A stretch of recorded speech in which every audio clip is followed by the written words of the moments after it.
اللہ الرحمن الرحیم۔ السلام علیکم ورحمۃ اللہ وبرکاتہ۔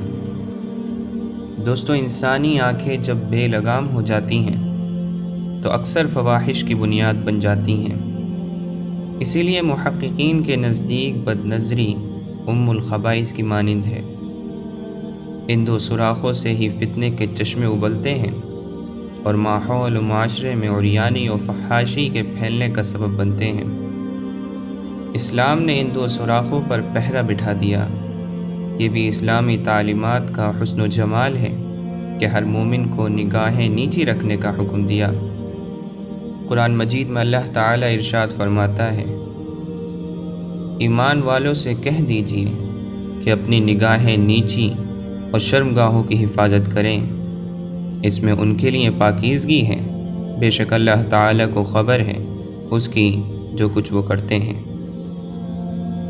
ایک مرتبہ آپ صلی اللہ علیہ وسلم نے ارشاد فرمایا، اپنی نگاہوں کو پست رکھو اور اپنی شرمگاہ کی حفاظت کرو۔ حافظ ابن القیم رحمۃ اللہ علیہ فرماتے ہیں، نگاہ شہوت کی قاصد اور پیامبر ہوتی ہے، اور نگاہ کی حفاظت دراصل شرمگاہ اور شہوت کی جگہ کی حفاظت ہے۔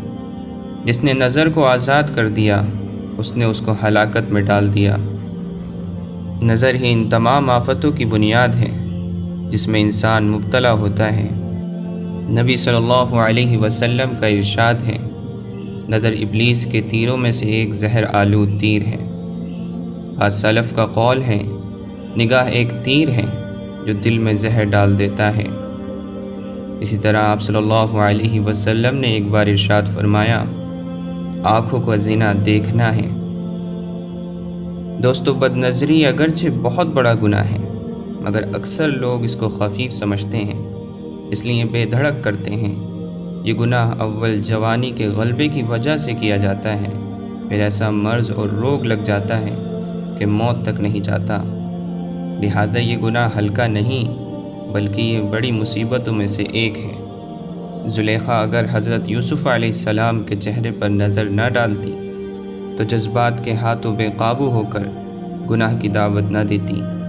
چند لمحوں کی بے تابی نے اس کے رسوا کن قول کا تذکرہ قرآن مجید میں کروا دیا۔ بے حیائی والے کام کی نسبت قیامت تک اس کی طرف ہوتی رہے گی۔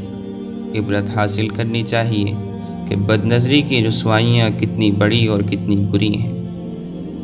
اللہ تعالیٰ سے دعا ہے کہ وہ ہم سب کو اپنی نظروں کی حفاظت کرنے کی توفیق عطا فرمائے۔